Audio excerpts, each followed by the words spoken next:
Hi, I'm Blake Gray, and I am here with Lise Asimont. She has her own viticultural consulting company in Sonoma County. Previously, she was the director of grower relations at Coppola for 13 vintages. She was also previously the director of vineyard operations for Cakebread, and she also has her own new small winery, Dot. Yay. And Lise is just one of the best informed people that I know about vineyards in Sonoma County. She knows, it seems like she knows everyone. She knows where everything is. She knows where all the grapes are. She knows the laborers. So I wanted to talk to her today about what's going on with vineyard operations at this important early time in the harvest year. Thank you so much, Blake. It's great to be here. It is a really important time of year, and I'm so glad that you've actually reached out to me about this. It's such an uncertain and crazy time with the COVID pandemic, and the shelter in place. And it's really a great opportunity for wine grape growers to talk about their very careful practices in the vineyard. We can't really, we're considered in agriculture, we are considered critical, and we're considered, what is the other term that we use? It's critical and yes. And because of that, it's really true. Right now, we're finishing up, everyone's basically finished up all of our pruning practices, which in my opinion is really the start, not only the start of our growing season, but our first entry into wine quality. The first action that we do to ensure higher wine quality is our pruning practices. So that's been finished for the most part right by now. And now we're heading into the time of bud break and vineyard floor management. And that means all of our other practices, mowing and disking, and also our spraying. Whether we are practicing a sustainable vineyard cultural practices system, or whether we're practicing organic or certified organic system, or whether we're practicing a biodynamic system. This is the time when we really have to start getting on in our vineyards and starting that integrated pest management approach. So it's a very critical time in vineyards. I've been able to work with my clients, my current clients that I have, and also with other local and statewide vineyard managers. I've been checking in with them all week to check in with them and see what sort of guidelines are they practicing, and how are they making sure that they're ensuring the safety of their crews, but still making sure that we're flattening that curve and sheltering in place as much as possible. So it's a really, as you can imagine, it's a really tough balance between, this is really the critical go time for vineyards, and it's just going to keep getting more and more critical throughout the season when we finish with harvest in September-ish, right? And also making sure that we're flattening that curve and making sure that we're sheltering in place. So it's a really tough balance.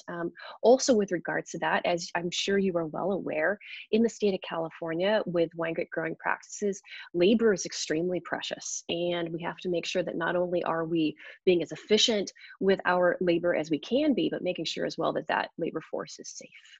Mm. Now, when you're talking about you're working with labor crews, are these people full-time with you, or are they doing hourly work? Yes, so they're both. So we have full-time crews throughout the state of California, and then we also have also hourly or what we consider to be temporary seasonal workers. So we have that, both of those sets. The full-time workers tend to be those that have residency in the area, whatever region that we're working with. And then the seasonal workers can either be those that have joined agriculture and the wine industry to work with us for this season, or could be actually coming into the area from outside. We have what we call the H2A program, which is a program where we're able to contract with crews in Mexico and go down and actually usher them into the area. This is a program that has been in practice for over 10 years for some growers throughout the state of California. It is a very big financial commitment and a big time commitment for growers to use the legal services to contract with growers, with laborers in Mexico, and also to work with the state of California California and the federal government to make sure that we're bringing in this labor force legally into the area. It's a huge commitment with regards to money, because not only do we have to pay for the legal services to make that happen, but also for the housing here and for the transportation of those workers as well. This workforce is extremely committed to the success of the California wine industry. They're here to work and they want to make as much money as they can, and then go home at the end of the season. So that's a big program. It's an important program. And that program actually started prior to pruning. And then there's a second wave of workers that will be coming in this month, and they're being brought in. It's very safe as well. And it's also limited.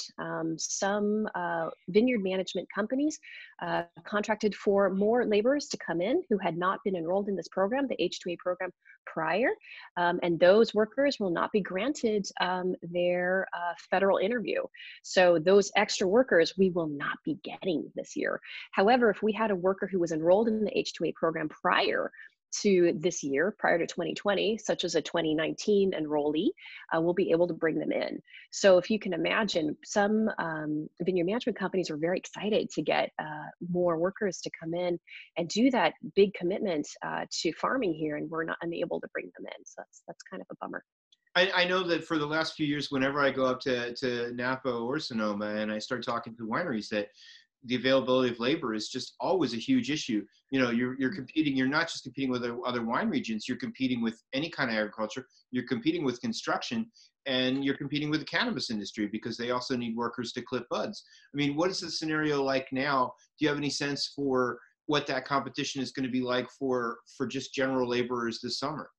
Well, that's a really interesting conversation. Everyone I reached out to over the past week of doing research for you has been very interesting, because it's a little too soon to tell. However, unfortunately, with COVID and the shelter in place, we've seen restaurants have to lay off or furlough or permanently fire many employees. We've seen construction have to ramp back if it wasn't considered essential.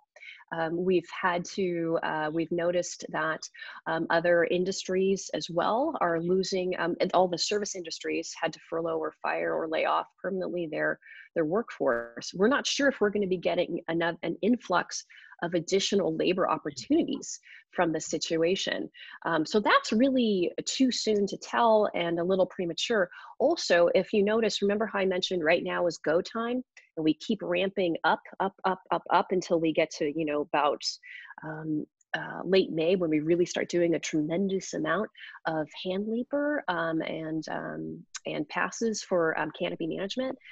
We're going to start hiring more and more and more and more as the season goes on. So I'll be able to, I'll make sure I check in with you and give you a heads up if we're starting to see an increased labor availability due to that. Interesting. So how hard would it be for you to take a restaurant worker? Because I know a lot of them need it fairly desperately, but how hard would it be for you to take a restaurant worker, people who are used to working hard in one venue, and transfer that to the vineyard, because it's entirely different?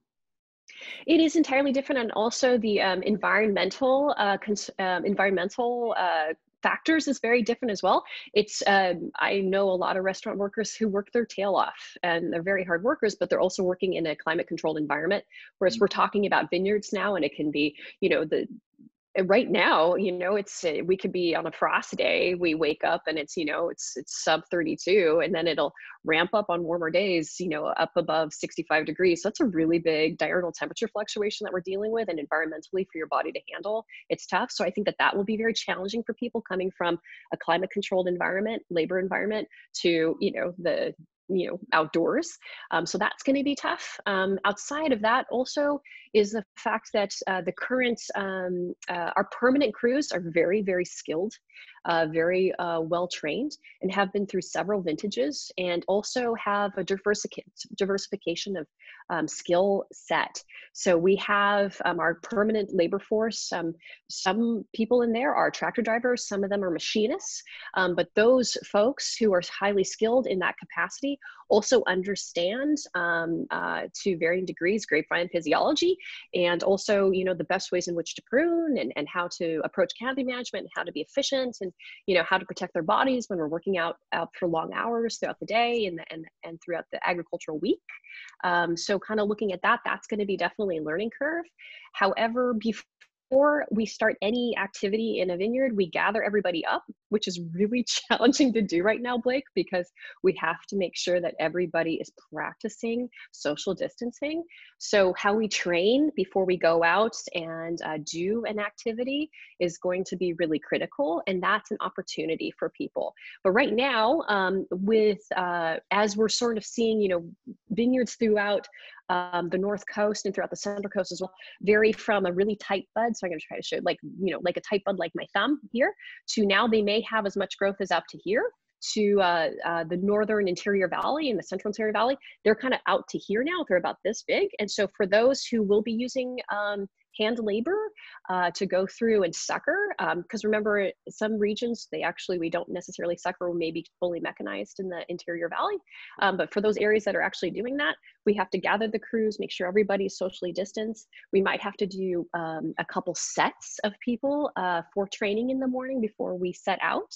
Also during that time, we have to cover all of our safety concerns. And, before we had, with Cal OSHA, we had our safety meeting prior, and we do our stretching and so forth and so on, and talk about what vineyard activity we're going to be doing that day. But now we also have to be talking about sanitation practices, frequently washing hands, making sure we're providing enough hand sanitizer for crews. That's a lot of hand sanitizer. And we also have to be respectful of the fact that we have to make sure that the frontline healthcare workers are getting the sanitizer, not necessarily us. We all know, there is a shortage of PPE, or personal protective equipment, especially with regards to respirators or N95 masks.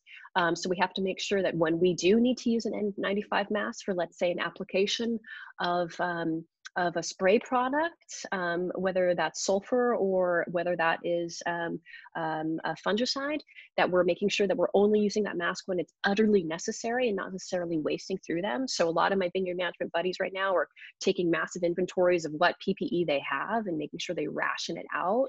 So, that morning meeting when we're training people, whether that's a, permanent crew who basically, this is not their first rodeo and they know exactly what they're doing, or whether this is, people new to agriculture, or perhaps returned to agriculture and came from another sector of the service industry, that whole thing, there's a lot of pressure on that morning meeting. And so it's interesting. I really, my hat's off to my vineyard management brothers and sisters out there, because they're taking on a bear right now, as everybody is in the industry and in any industry, considering the COVID pandemic.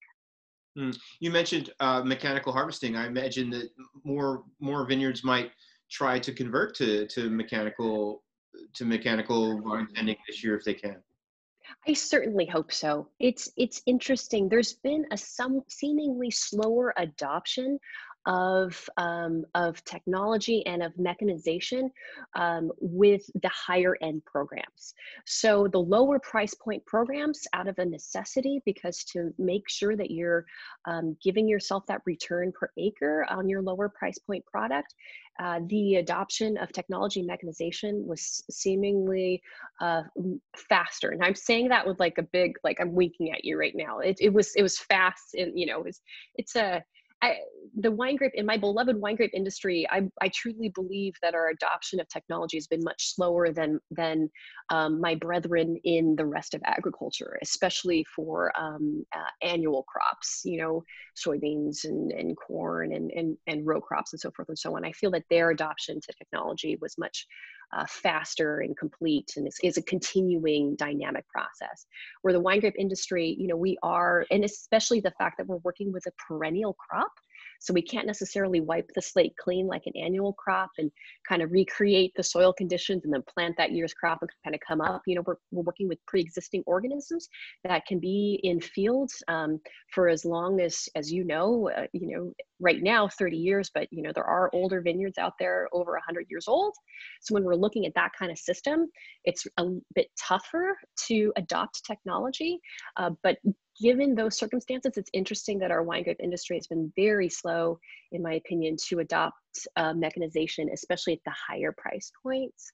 Well, I but the hope, argument I is hope, higher price points that they think that the hand harvesting is going to make better wines. right, right. And I think, I would love, that's a great discussion, and I would love to take that on, because I truly believe that there have been so many wonderful opportunities to mechanize, and be more efficient with your hand labor, and sub out mechanized labor, and still produce a very high quality product. For instance, my work with Cakebread Cellars was really eye-opening, because there was so much that we were able to do with regards to mechanization, such as under vine tillage and floor management. And we were working with a shoot extractor. So during pruning, one of the greatest uh, time intensive processes is when you go through and you actually make that cut. It's also a big time intensive part of pruning is pulling out the brush from the trellis system. And it's a pretty big commitment. And in a cane prune system, at Cakebread Cellars, they were using actually a shoot extractor, which was super helpful. So then the little crew would come through and make, make their two cuts and they'll make their cuts and keep the canes that they wanted to keep in field, and the shoot extractor would come through and remove that. Cakebread wasn't necessarily using as much mechanical harvesting. They weren't as keen on it, because the style of Cakebread wine is very specific, and mechanical harvesting wasn't necessarily conducive to that. However, I was working with a vineyard management company, Walsh Vineyard Management. Big shout out to my Walsh brothers and sisters. And they actually were throughout my whole career, my 21 or 22-year career, I've always turned to them, because they were the mechanical harvesting gurus. They have special selectif Pelenc harvesters that actually have optical sorting on board. So basically the final product, and I will try to go through, when I was at Coppola, we used these machines, and the final product, it looks like pearls, like literally white, or well, kind of, Chardonnay, when it's really ripe, doesn't look white. It's kind of like a beautiful golden yellow, or black pearls if it was a red wine variety. And they were so perfect and so gorgeous that it was almost like, it's just mind-boggling when you would sort of bring that into the winery. So there is a high level of mechanical harvesting that's available. And there's also other stages throughout our vineyard cultural practices where we can adopt mechanization. And hopefully this is an inspiring year for wineries that we will be able to start doing that. It's interesting you say that, because I think back to the phylloxera that hit Napa Valley in the early 90s. And, one of the worst things that ever happened in Napa Valley, and it turned out to be one of the best things, because people had to replant, and they replanted a lot of Cabernet, which made them a lot more money over stuff that hadn't been there before. So maybe this pandemic, where you've got to worry about labor, is an opportunity for people to start thinking about these mechanization. I mean, I hadn't even considered, of course, I'm not a vineyard manager, but mechanizing the part that you talked about. There are probably a lot of other parts of the process that don't have to do with harvesting that can be mechanized. Oh yeah, I've always been a firm believer in mechanical leafing, and actually there's three off the top of my head, companies that have really make beautiful mechanical leafers. And when they go through, the most recent one is the Provitus machine, but before that I was using Clemens out in the field. There's a couple other mechanical leafers I was using that I wasn't as fond of, but the newest mechanical leafer that I saw in field last year that we were using was the Provitus, and it literally looks like a hand plucked job from a labor crew. And the beauty of it is that when you are mechanizing your leafing and that part of your canopy management pass, it's really not about what you do concerning wine quality as when you do it. And when you're adopting mechanical leafing, you can really nail exactly the timing of when you do that pass, and you can really affect the amount of phenolic development that you have for your crop. So I think it's a really wonderful thing to do. So it's even without a pandemic, hopefully we're trying to adopt more and more mechanization in vineyards, because we don't have labor. It's still, even though we have a pandemic, we should be looking at this anyways. Now, you were telling me before we started recording about your neighbors. You live in Healdsburg, and your neighbors looking at you askance for being out, for driving out every day. And Yeah. so Yeah. tell me about that. I'm almost started, like, I try not to, it's really, we've had a couple frost days, so I try not to get, because if I go out really, really crazy early in the morning and check my clients' vineyards right first thing in the morning, I can't really see any evidence of frost or any issues. So I have to wait till later in the day. But I almost started going out first thing in the morning before anyone woke up, because I was sort of sneaking around. I'm considered an essential worker, which is the term I couldn't remember at the beginning of our interview. And my husband is as well. My husband actually is a gardener. He owns his own gardening company. And we have one Subaru, because I believe in efficiency and fuel efficiency and less emissions. So I always rock my Subaru when I go out to vineyards, because I tend to drive a bit more. And then my husband and I have 2 ranch trucks for his business as well. And we're considered essential. My husband's business is essential because he needs to get out there, and for safety concerns. And remember, we've had fires come through our area. We always have to make sure that we are managing whether that's our land or whether that's our gardens, but making sure we're managing vegetation. It's a safety concern, and making sure we're doing that. The other thing as well is there's a lot of our vineyards as well. This is go time. We need to be spraying, we need to be mowing, we need to be disking, we need to be making sure that we're monitoring our vineyards and understanding how much growth. Remember, and are we here in Alexander Valley for Cabernet Sauvignon and north and and the hillsides and the mountains in Napa? Are we here with Chardonnay right now in Carneros and in Russian River Valley? So we have to know how much we have and when we should be spraying. And I'm one of those people who needs to be out there looking at these things and making sure that we're guiding our crews and guiding our vineyard managers and getting the job done.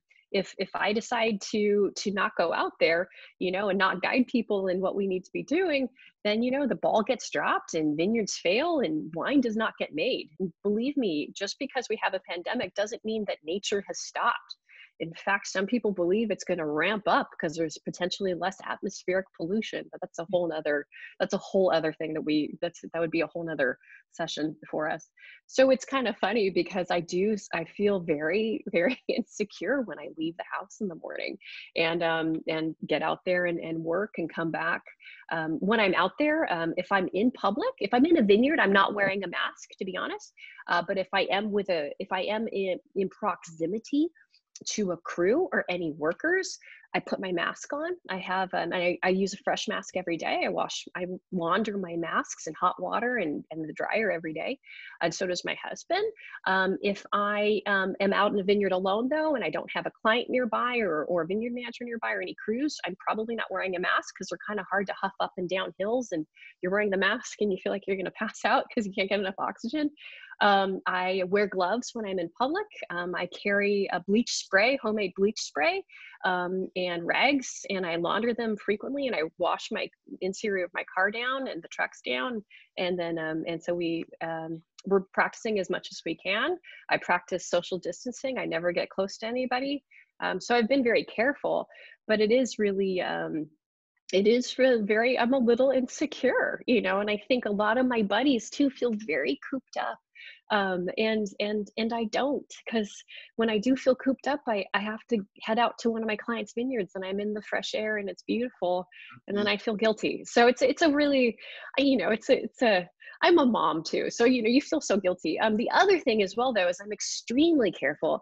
And I'm rather strict about it because my mother is 78 years old. Her husband, my stepfather, is 87 years old, and they've been locked inside their house for the past month. And I am the only one to run their errands for them. So the mail, go to the pharmacy for their medications, go to the market. They've needed a couple things from the hardware store. My mom's an avid gardener, so she wants plants to keep her occupied, these kind of things.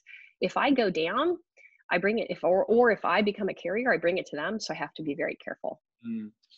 I'm curious, hearing about your parents. How did you become a vineyard savant in the first place? What made you decide this is what you want to do? Okay, seriously, I don't think I've ever told you this story. It's a funny one. I'm half Filipino, hence the brown, and the other half, my father's a third generation, mostly German and French, from Santa Monica. So I am from Southern California. Okay. And I was born in SoCal when I was 13. We moved to a town called Lake Arrowhead in the San Bernardino Mountains. And I really consider, even though I was born in the flatlands, as we call it, I really consider Lake Arrowhead my home. That's kind of where I became who I am. It's a very wonderful place. It's a wonderful environment. We skied every day there was snow on the ground. If there was no snow on the ground, we were out, rallying it up out on the lake, swimming out on the lake, water skiing on the lake, wakeboarding. It was a very outdoorsy life, hiking all the time. It was just a great time. And at that time, my parents realized I wasn't necessarily a debutante. I wasn't necessarily meant for indoors, and I'd probably die if I had an indoorsy job. And anywho, being half Filipino, as you may or may not know, there is a tremendous amount of attention paid to the medical industry. And both of my parents are physicians. That's how they met. They met their hospitals. They both worked at the same hospital, and they were one floor away from each other. And so I went to undergrad at St. Mary's College, go Gales, and I was going to be a good Filipino girl, daughter, and I was going to become a doctor or a nurse or a hospital administrator or or a physical therapist or go into dentistry or whatever. So I was going to go into the family trade. My sophomore year at St. Mary's, I took a historical archaeology class. And it blew my mind because up to that point in time, all I'd been doing is memorizing. And I was getting good grades, but I wasn't fulfilled. And this historical archaeology class was so fulfilling, it was ridiculous. And it was very cathartic for me. And I spoke to that teacher, she's amazing, and my professor, and she said, you should really check out anthropology since you're so sciencey, you may enjoy it. And I really did, and I got hooked. And so I had a midlife crisis as a sophomore at St. Mary's, and I came home to my physician parents, like overachieving physician parents. Like my mom's a pioneer in her field of physical medicine and rehabilitation, and she's an immigrant from the Philippines. Like I'm G1 here, and I came to them and I said, hey, kind of having an Edith Piaf philosophical French moment here, and I don't think I want to be a doctor. And it was so horrible for me to tell them that. And my folks threw a party because they didn't have to support their youngest going through med school. They got to retire earlier on time because of this choice of mine. And when we're having the party, my father, who again, I mentioned he's of French descent, he said, well, what are you going to do? And I said, I'm going to be an anthropology major. And I think I'm going to minor in biology because I really enjoy biological anthropology. It makes sense. It's about systems management and all the things connect. And he goes, okay, so you're still pretty sciencey. And I said, yeah. He said, well, there's a school nearby in Davis called UC Davis. And I was like, yeah, I heard about that place. He goes, yeah, did you know that they have a graduate program for winemaking? And I said, winemaking? Huh. He goes, well, you grew up drinking wine because in our home, wine was always available to you. No one wanted it. I didn't want to drink wine. I wanted lemonade or, Coca-Cola or all the things that weren't allowed in the house, right? My parents weren't into sodas. So you never wanted to drink the wine. That's, that was what we had at dinner. It was totally normal, right? He goes, well, you've been drinking wine all your life. You've had a pretty good palate. You should check it out. And so I went, I said, okay. And he said, I don't know if anthropology and teaching other people anthropology is really the lifestyle for you. You're kind of the outdoorsy one. I said, okay. So I went to UC Davis. I had an interview with the professors there. I met Dr. Roger Bolton, who I adore. And I met Dr. Andy Walker, Dr. Walker. And he and I connected. He basically said he saw a lot. He basically said, I see a lot of me and you. He said, are you pretty outdoorsy? Yeah. He goes, do you like to surf? I'm like, yeah, I like to surf. He goes, yeah. And I was like, yeah, I love to ski too. I'm from Ski Town. Yeah, okay, cool.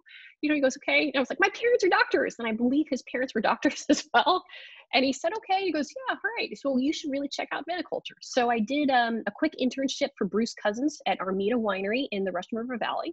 And I went up every weekend and I did my little internship with him. And what I realized was I loved the winemaking aspect and it was wonderful, but it also was very in a controlled environment and very kind of dark in a cellar.